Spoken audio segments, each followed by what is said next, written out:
sense of why you were here on this planet, which sounds kind of sounds Matrix-like, right? Like, woo, right? Maybe a little bit more spiritual. But if I asked you, how many of you have a real solid sense, yes or no, of what you want your legend to be, what your purpose is? How many of you would say, I feel like I have an answer for that? It doesn't matter. This is not like you win. How many people really feel like they could say, I have an answer for that? Raise your hand. All right. Cool. So you got a gut thing. Once you get that, then you have to have the courage to live that out, right? Some of you that raise your hand, what is that? What's your legend? What's your call? What's your purpose? Making people healthy. Making people healthy. Okay, do you have a sense of how you're going to do it, or what part of it? Yeah. Okay. Because from when I started out years ago in high school, wasn't healthy, wasn't happy, changed that, and then sort of everything just slowly went up compared to where I was before. Okay. So I want to help people with that. Okay, so it's going to be health, and because of it, it's tied to happiness. Yeah. Okay, who else? Philanthropy. Philanthropy. Okay, and what do you want to do that? You're here to be a philanthropist, and why? What's the core of that? Because my heart is people to help those who can't help themselves. Okay, so to help those who can't help themselves. Okay, who else? I want to save people time, basically make things more convenient and offer more opportunities. So things that pretty much add more convenience to people's lives, so they don't have to spend a lot of time doing things that are mundane. Okay, so you have this thing about time. You want to impact people's time. Grow community. Okay. Somebody else. Have a real strong sense of why you're here.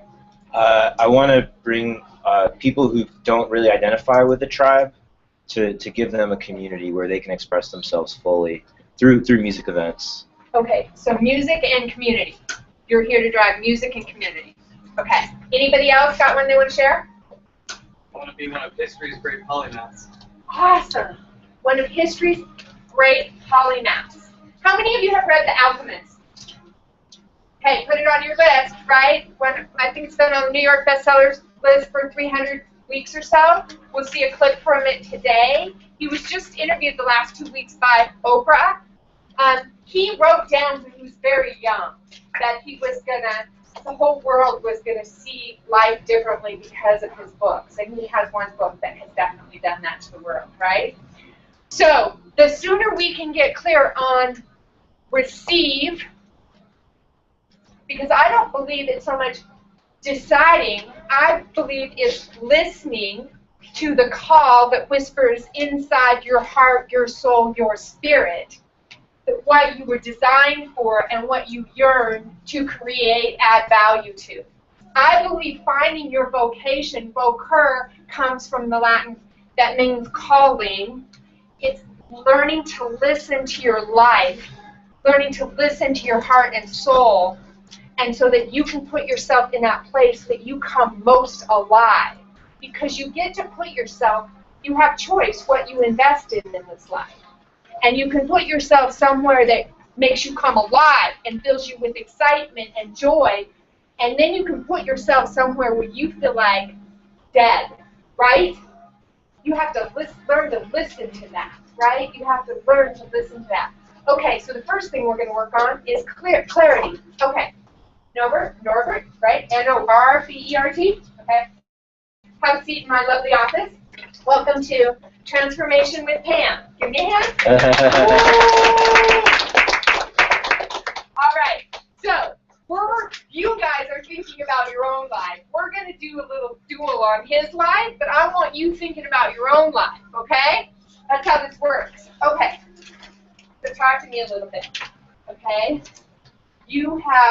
Tell me a little bit about what are some of the things you've done in your life that you've been like, wow, that was incredible. Like they were either experiences or times or moments where you were just like, I could do that forever. Yeah. And you don't have to share, it's all PG, we won't share PG stuff. After high school, I went to Central America and was learning about agricultural practices. Okay. So you went to Central America? Yeah. Also, kind of like rehabilitating like damaged land. Okay. And what does that mean? Rehabilitating damaged land. So it's like used by like agriculture. Yeah, Like, by the way they were doing it. And so how long were you over there? Okay. So that was something that was really powerful to you.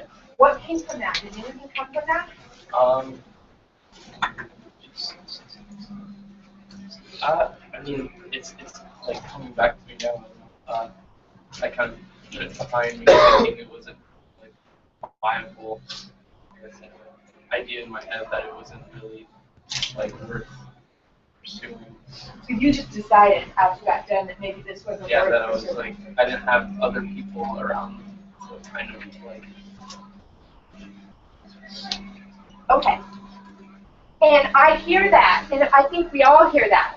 But sometimes we have an experience and we just decide, we have beliefs we attach to it, right? Okay, so this was really powerful. So nothing really happened with that afterwards. Have you had any other really powerful experience for your life? Wow. You gotta say that. Wow. Wow.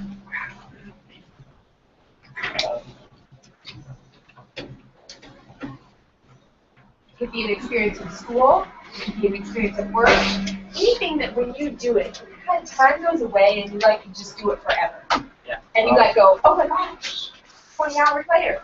I guess it kind of comes back to the same thing. Like meeting, making friends that are actually interested in the same thing, and That are interested in what? like Food, sustainable. production, sustainable food, Yeah. grow local, land. So when you meet these people, there's this kind of, Yeah. okay. Anything else? Coming here, I guess it's pretty cool. Don't been here. Okay, so let's talk about this. You have, money isn't an issue? It's an issue. No, it's not an issue right now. I'm changing the world. Okay, so just follow me for a minute. Money's not an issue, Okay. time is an issue, and resources is an issue. We can get any of them. Yeah. What would you do?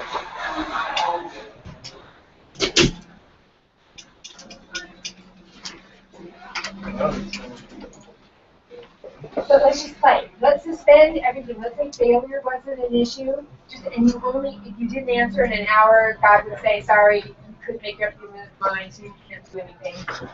We're sending you to the coal mine. Okay, so failure is an issue, money isn't, time isn't. Yes. I don't know. Do something to decentralize production. Okay. So it's around food. Yeah, too much. And after you invested all your time in food, what would be the change you would have caused? What comes out of it, right? It all goes as you wanted. What do you impact? What changes? Change. How would it change? What would happen in food? We usually decentralize food, right? Like what would become of that? You'd look at what would be happening. I mean, I guess it'd be co-federal. I don't know, people would have access to fresh food, increasing population. Okay. So local fresh food. So, and they might have And it'd be able to raising their own yeah. food. Food is sustainable. Okay. When you think about that, you say you go, that's not like investing. Okay. Do you have anything else in your life that you think is exciting or sustainable food or decentralizing food or what happened to you in Central America?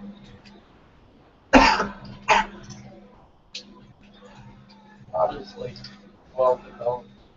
Okay. Okay. So we can kind of say this turns you on. This feels like it's worth of your time right now. Okay, give him a hand. I have all kinds of contacts. You met over at the Hive. John Wright with East End Market. No. Because you were so brave, I have a tiered only event happening on Saturday where you have to be at phase 2. We're going over for a tour of East End Market, and we're going to spend some time with John Wright. He's into the whole local thing, but because you were so courageous, you get to go with that. Woo! Okay, Trixie. Alrighty. Okay. Sometimes it's hard to get clear on what you want to do, right? Like, what do you think the hardest part is to, like, if we really believe, like, that there is some kind of inner knowing of what we're here on this planet, what our legacy, what our purpose, what our call is to be. If that's really true, what do you think the hardest part of figuring that out is?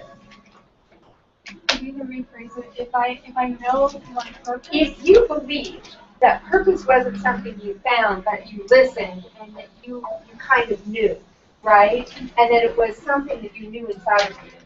What's the hardest part of accepting that? Or like what's the hardest part of that? I guess once I know that inner voice, then it's just going to the next step and saying, doing that next step, then you have all these other voices saying, well, that's not gonna work, these stuff lies. Or, you know, the first thought was like, yeah, go ahead, do it. And then the next logic is, well, what if this goes wrong, what if this happens, and what if it doesn't work out? Okay. So right now, talk to us a little bit. Do you have a couple things you think you're called to? Talk to us a little bit about where you're at on this. Overall, just the creative sphere, just all the arts and drawing, painting, all that stuff. Okay. Okay, so you know that's the area. So when you think about what problems inside that, or what experiences have you had inside that had the biggest impact on you? I haven't had any huge projects, but I just know similar question. I can spend a few hours and just doodling, but just because of other life responsibilities, I've spent 2 hours and only get to a portion of a painting, and then you lack the time to keep that project going. Okay, so the things you do right now is you paint. What else do you do? Draw. I love to organize. You draw, you organize. What else? Clean. What else? And then it's lots of my school and working. Right, but the creative stuff that you do, is it mostly paint and draw? Okay. So when you paint and draw, is it equally do you love them equally, or are you more drawn to one or the other? More drawn to drawing and organizing. Okay. Okay. And then when you think about, have you had, when you look out for work, right? Is there anything that bugs you that you think drawing and organizing can solve? Yeah.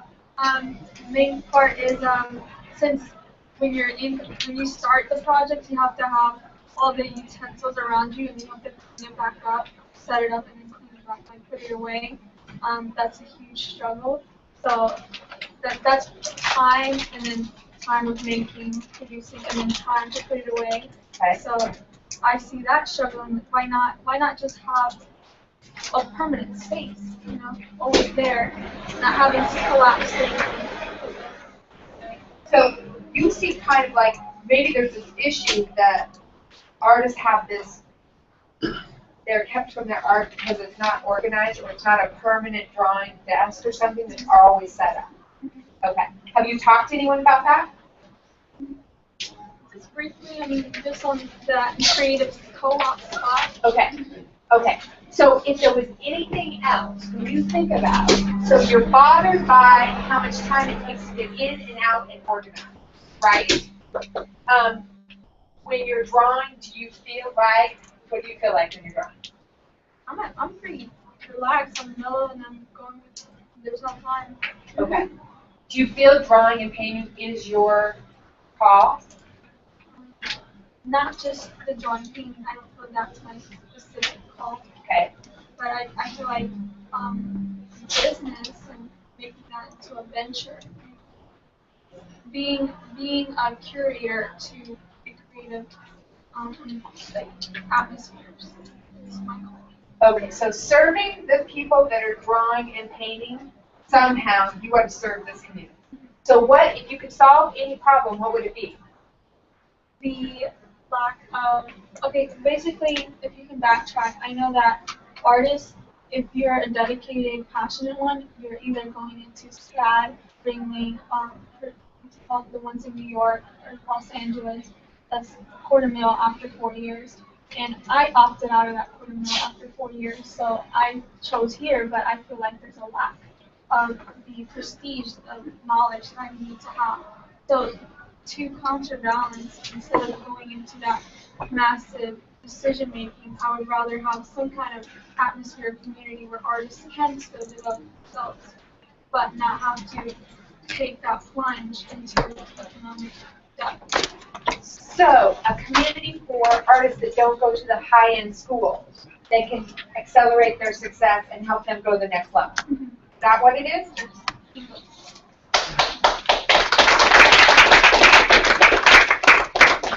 All right. So one of the things that we have to do is give ourselves permission to know that we know. And some of you might say, yeah, but maybe that won't be it in a year, right? Maybe that won't be it in a year. But what is whispering inside of you? What bugs the shit out of you?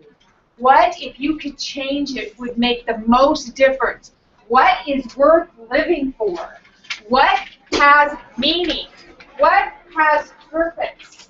These are bigger questions than how to form your venture. I want to know what lights you up, what's worth your one precious wild life. Because then, and only then, are you going to be a good steward of knowing where to invest yourself.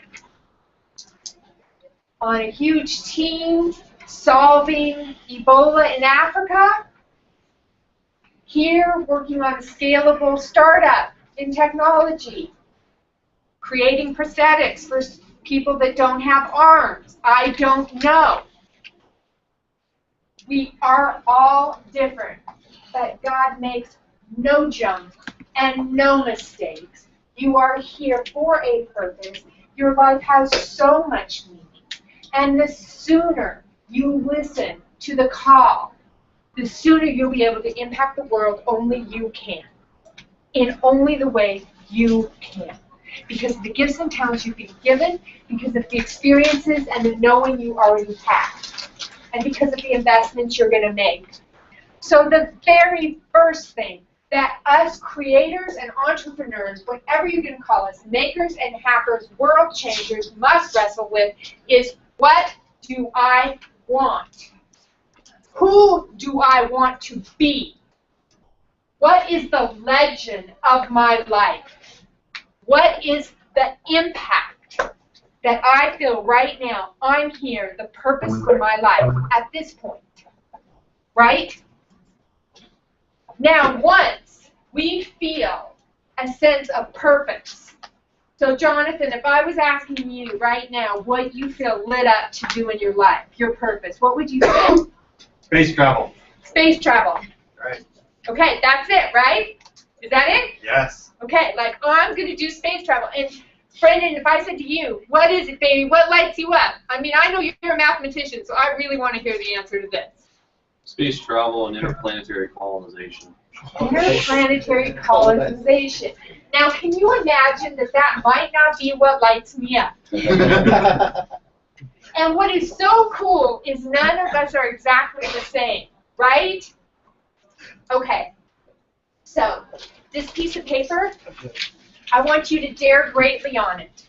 I want you to put down what you really want. I want you to put down what you think your mission is here. I want you to put down what you think your purpose on this planet is. I want you to dare greatly to write it down. Because that's what, like Trixie said, half the time we're so scared to admit that we already know, because if we admit that we know, then we might feel bad about not doing anything. We might feel like, oh, why am I putting all this time into this degree that's 360 degrees from what I really want? And that would be a really good conversation to have with yourself. Right? What do I want? What is my purpose? What is my mission? If my life is going to come to one thing and making one impact right now, what do I believe that is? If you aren't clear on that, I will spend one-on-one time with you talking to you. Nobody can make this happen for you. It's something that's mysterious. It's between you and your Creator. But I will definitely spend time in conversation talking to you about, go to your past. Norbert had decided what? He had that experience so long ago, and he decided, well, that was just one little experience, no big deal. But it was the first thing he started talking about. And then when he started thinking about all of his friends that are like that, that's what he's most interested in. Sometimes we just haven't, we get a lot of time to work on tests. We get a lot of time to work on assignments. How many people have said, guess what, guys? The biggest assignment for you is to become CEO of your life. The biggest assignment for you is to get clear on you, your connection with your source, and your purpose and your mission for being here. Because once you do that, game flipping on. Game flipping on once I know why I'm here. Do you think right now I know why I'm here? To touch and transform each one of your lives. That's why I am here. If I couldn't be that clear, I wouldn't be this effective. If I am ever effective. The first thing you are to do as the CEO of your venture, the CEO of your life, is to get clear. What do you want? What's your purpose? What's your legend? What's your call? If you haven't read The Alchemist, I would highly recommend it. You can check out Super Soul Sunday with Oprah. The last 2 weeks, he was on it.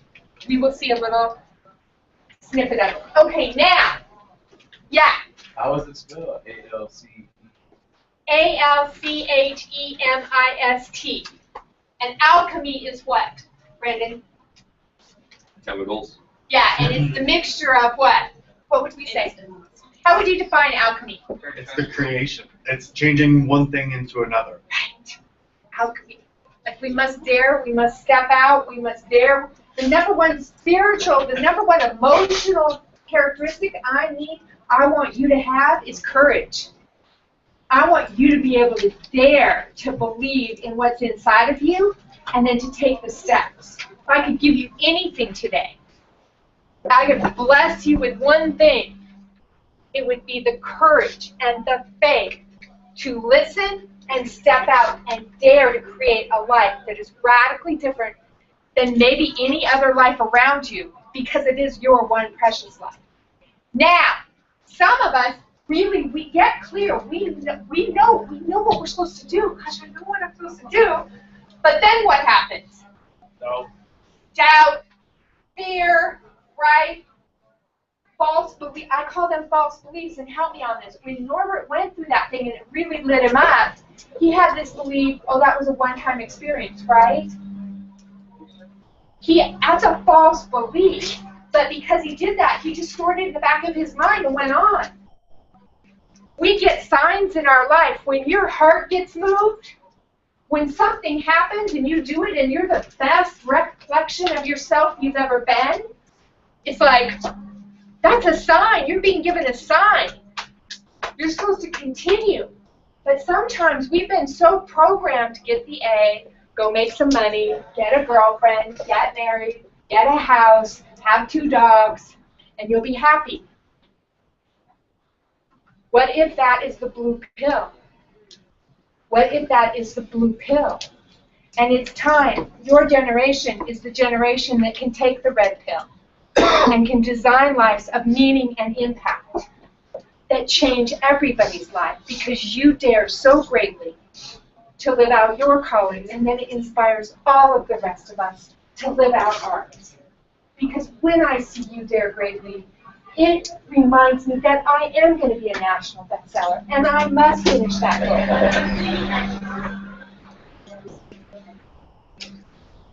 goal. Okay, so there's all these things that happen to us, obstacles. Once we know what we're called to do, there's the obstacles. So, Robert and Brent, who wants to go first?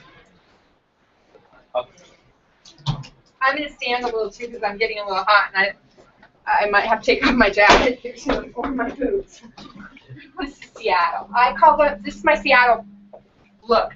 When I go to Seattle, they go, "What are you doing in shorts?" And when I'm in Florida, they say, "What are you doing in boots?" And I say, I'm bringing a new look to the world. It's called Seattle Flow. Sea Flow. Okay. Let's talk about this. What do you want to do? I want to build the largest DJ company in America. I want to build the largest DJ company in the world. Give him a hand. Like, he came out with it. Like, oh, right? It's hard to tell other people your dreams because then they're going to run into you in 5 years and go, "Hey, dude, are you the largest DJ in the world," right? So this is why we're scared sometimes to put it out there. So you're putting it out there. Okay. So in your mind right now, what are your biggest obstacles? And remember, obstacles can be inside our head. They can be imagined, fear, right? They can be real. So they can be any obstacle. What is standing between you and this? What right now do you believe is the biggest obstacle to this? Finding other people I can trust to work for. Okay. Okay, what else? Time. Time? Okay. What are your other obstacles? Family. Family. You're married? Yes. With kids. With kids. How old are your kids? 2 and 6. Yeah, that's a busy time in life, right? Okay. So I've got a time issue, I've got commitments and responsibilities, right? And I've got this whole issue of finding or trusting other people. Yes. Okay. What else? Anything else? Well, money is always an issue. Money? Anything else? Not that I can think of right now. Okay, so if you right now were going to give these, you were going to say the biggest one that's your biggest obstacle, and we were putting them in order. Let's just think about this. Definitely finding someone. So this is one. And then what would be your 2? Family. Okay. Commitments. So that's kind of time. Is this all time? Yeah. I mean, that kind of all ties in together. Okay. Then 3. Okay. Okay. So talk to me a little bit about how big is your venture right now, and have you started this? Yes, I have started it. Currently, I have me and another DJ in Jacksonville. Okay, so you have 2 yeah. DJs. Okay. But at one point, I had 5 DJs in 4 different cities. When you say world's biggest DJ, give me a little bit more picture of that. What's that look like? Is that most events around the world? What is that? No, I want the largest DJ company in America, private DJ company in America, to perform at private, corporate, social events, weddings, parties, or number of things. I'm not trying to get famous out of this. I'm just trying to provide a standard for all of the people looking for DJs to go to. So you have the largest DJ company in the nation. Yes. That is booking events. Yes. And they're these kind of events. Yes. Okay. And right now we believe finding someone to build this with is our biggest obstacle, and then it's time. Team and time. Team and time. Okay. So really quick, I want you guys, some of you are like, "Oh, I got some ideas for him on team, finding someone." So now I'm going to ask you for a little bit of help. The major thing I want you to have learned through that little exercise is a lot of us, it's just getting clear with ourselves. What do I believe is currently holding me back? And then we have to ask ourselves what? How much of this is real and how much of this is perceived? Like, I don't believe time is our problem ever. And I also don't believe money is. Because if I believe if you get enough results, I know we can get you the money. But we got to get some results. You might not have enough money right now, and you might feel that you don't have enough time. But if you allow those two to stop you now, you won't create anything. So let's go to the real issue. The real issue is he needs a team to build this, right? And if he doesn't have a lot of money, he's going to need what kind of team? A free equity team, a free team, a team that wants to get into what? what do I get excited about? I get excited about if your what is my what, right? If I want to build spaceships, am I coming into this team? Who's coming into this team, guys?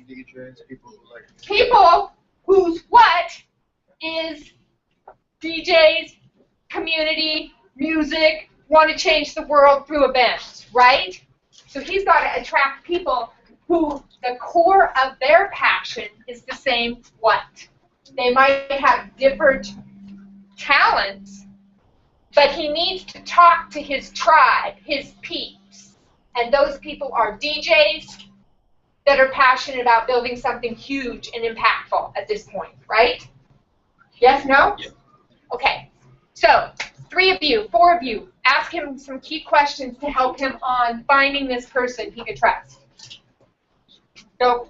Well, you said at one point you had 5 DJs. What happened to the other 3? People I can't trust. One got arrested, one left the country. You know, one was my business partner and divorced his wife. Had some very terrible personal issues. So, you know, they basically ran me into the ground and now I'm restarting. What's up? Yes. Oh, me?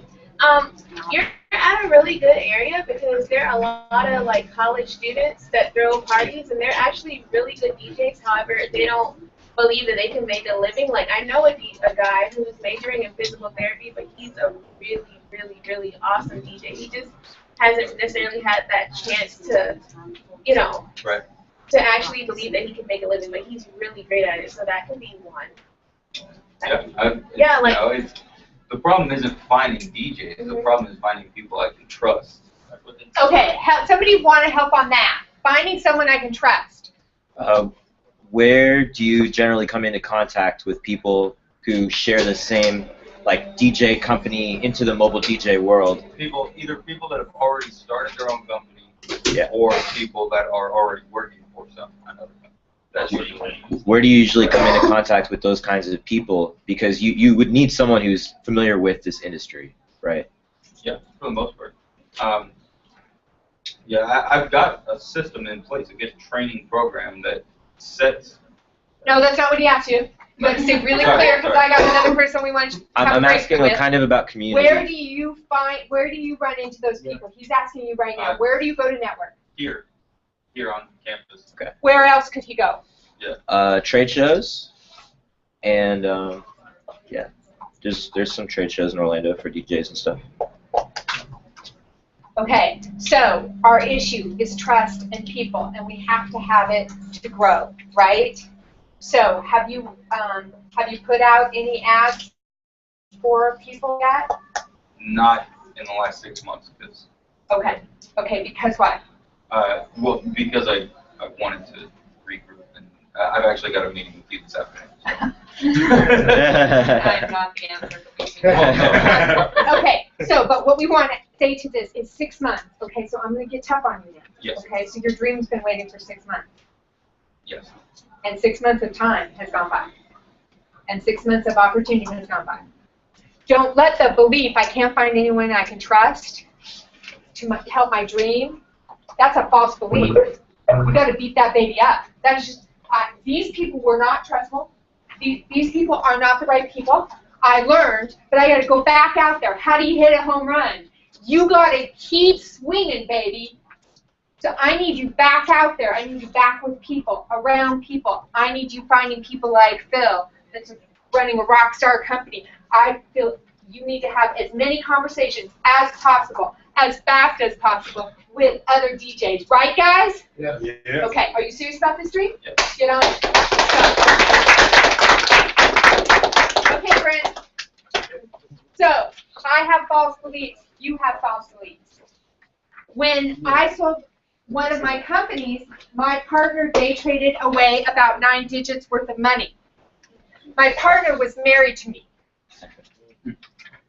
I had a lot of false beliefs for a lot of years after that event about men, about money, about building big businesses up to 18 million and what happens when you sell them. I had a lot of beliefs that kept me and wasted a lot of years. What false beliefs are robbing you of your life? What false beliefs are in your life that are keeping you from engaging again in good relationships or working on your dream? Our beliefs sometimes are the chains keeping us tied to a life we have long since outgrown. Some of our beliefs were very appropriate back in that immediate crisis. So we created a belief, or in that business, or when we were a kid, and if we were getting abused, or if we had an aggressive parent, or a predatory person in our life. So we might have done some things in that season of our life that kept us safe or were really right. But they're not right anymore, and we've got to bring new eyes and look at our behavior. What beliefs in your life are false and are obstacles to you getting to your dreams? It's your choice. Bring the light to them. Is that really true? If it's no longer true, let's create a new thing. People can be trustful, Robert. There are lots of trustful people in the world. I can find trustful people to build the #1 DJ company in the world, right? But I gotta believe it, right? Okay, Brent. Let's talk. All right. So you said obstacles keep me from my dream. What's the dream? Dream is the world's largest marketing platform. Give them a hand. The world's largest marketing platform. Okay, who does it impact?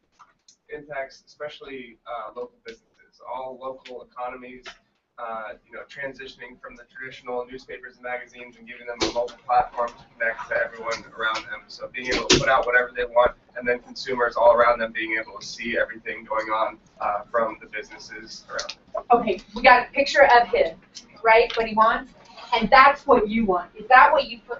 Is that what you're called to do? Well, I feel like I've been like running away from that a lot, and I've always been afraid to actually go for that. But it's still, like you said, like the thing that's like nagging at you, or I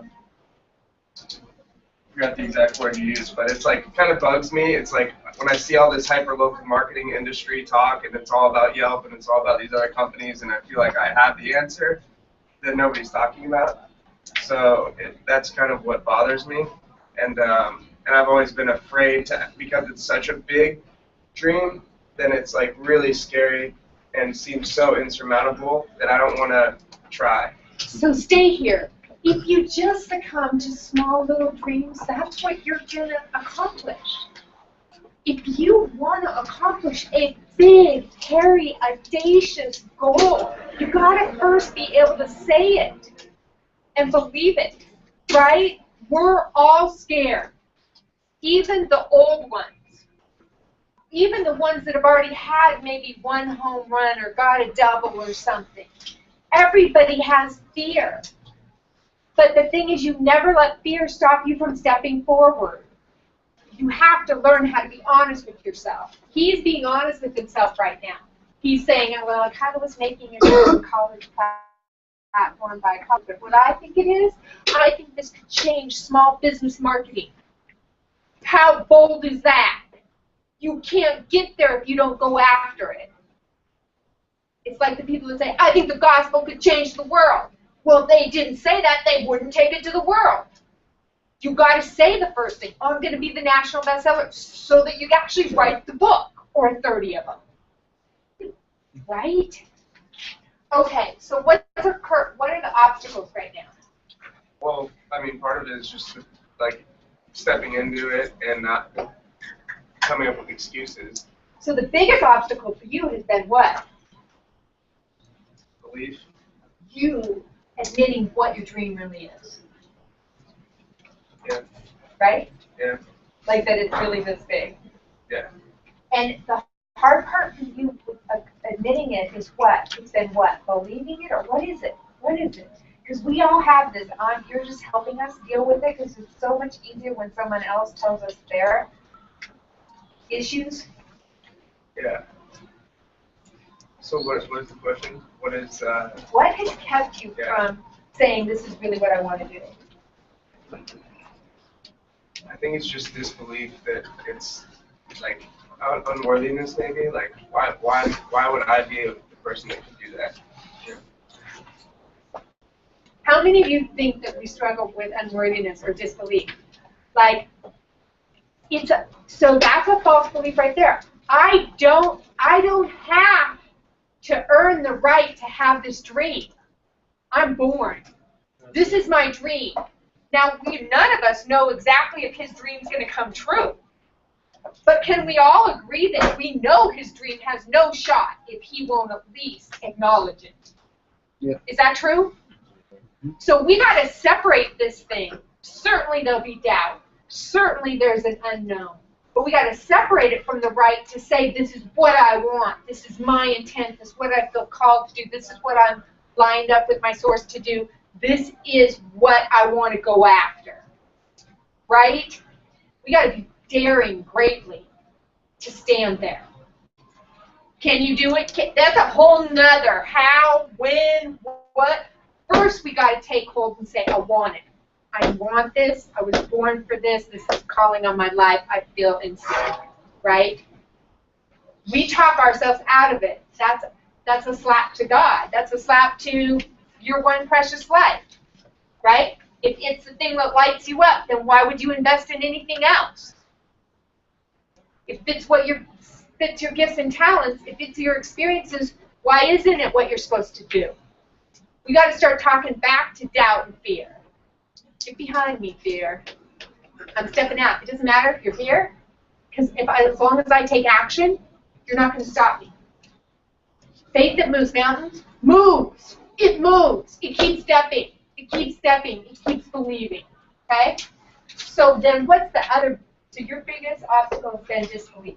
And then what else? Well, so I had also thought that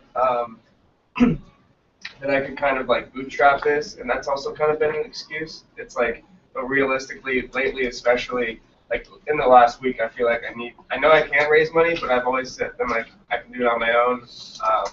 So it's time to raise money. It's time to build a team. It's time to like take it to the next level instead of trying to do everything on my own and then getting able to use that as an excuse for why it didn't grow as quickly as it really needs to do for this to actually happen.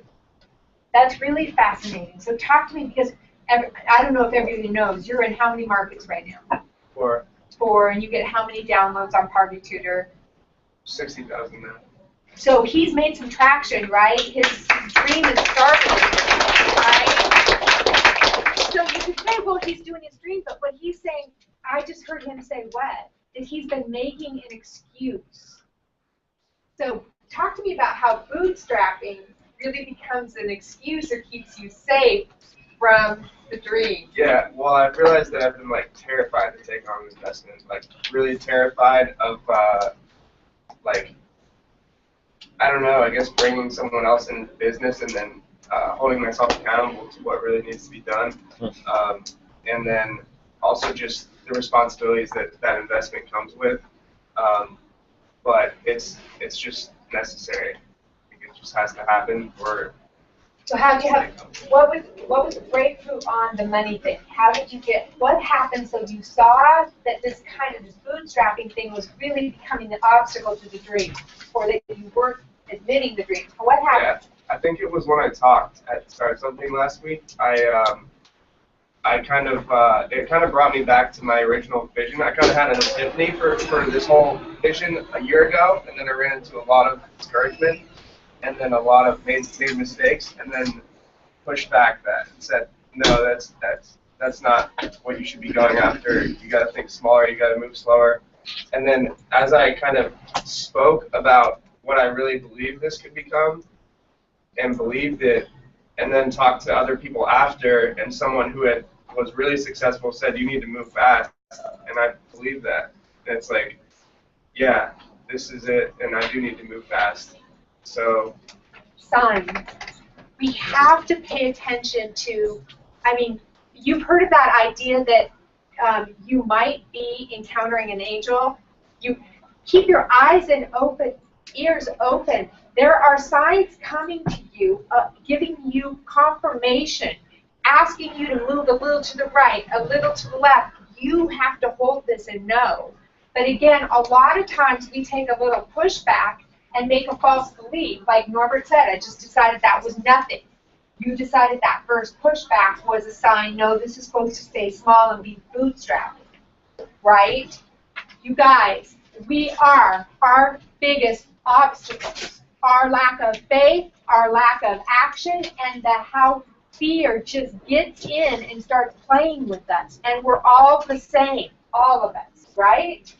So stepping back up and talking about his vision and people confirming and people maybe even saying, I'd invest right now. You could do this. Look at all the traction you've done. You need a team to build this to the next level, right?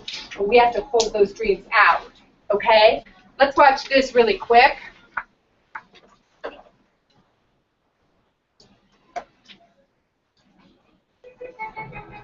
And I told you about this Alchemist. If you haven't read it and you need... No, everybody knows. Everybody, not everybody is there. Well, you know what? I think not everybody knows. I do a lot of speaking. And Sorry, that did not... That messed up. It started like way down there. Can we also get a little bit louder? Yeah, louder, please. Yes. Would you help me do this? How do I get it to start from the beginning? See, Hold on the tab. she can talk, but she can't get it.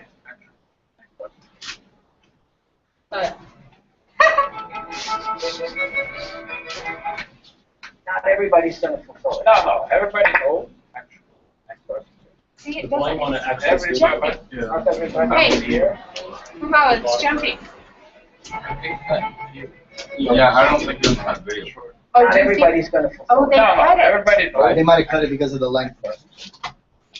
Everybody, but not everybody is here. So Well, you know what? I think not everybody knows. I do a lot of speaking, and Everybody knows what they're called. I call this your your purpose. Yeah. It's your purpose, it's your calling, another word for personal legend. And people are always saying to me, I don't know what mine is, I don't know what mine is. They know. they don't recognize. It's very difficult for them to accept that you know what you're supposed to do and you're not doing. Yeah. Like the merchant who didn't go to Mecca, Well, who made the decision. exactly. He kept saying he wanted to go to Mecca, Yeah, and every year postponed going to Mecca, yeah, and finally realized he was never going to go to Mecca. yeah. Even if you had money, even if you had the conditions, everything. Yeah. Yeah. The hardest thing is to admit that we know what we're supposed to do, but we're not doing it. So we tell ourselves we're not quite sure what we should be doing to give ourselves an out. Listen, calling is something we listen to, is something we know. It comes from within. And then once we get clear on why we're here, we decide, we take those bold steps to start attacking the obstacles that we think in our mind or around us, to build out the team and take the steps to do that. We leave the outcome up. We're not going to worry about if it's doable, if we can win this. We just have to set our intentions to do it, to dare greatly. Next week, on Mondays, we start working on your ideas and your ventures. Don't miss on Monday. You know the deal. If you need an appointment, Jonathan can help you. If you're not on the newsletter in there, if you need some talk about what you want to do and you're not even clear, the reason you haven't come in for an appointment is that you don't know what you should be working on, then you need to get a conversation with me or with another one of our team members. One Precious Life. I am so excited to see what you dare greatly on in it, and thank you to each of you. Norbert, I'm going to get you invited to the thing that we're having at Saturday, so we'll make sure you get on that list. Everyone else, John, are we just going to stand where we're at? How do you want to do this? What we're going to do is we're going to stand, try to move as far back as you can, but we're basically just going to take a group photo for Instagram, so you guys can head towards the back of the room.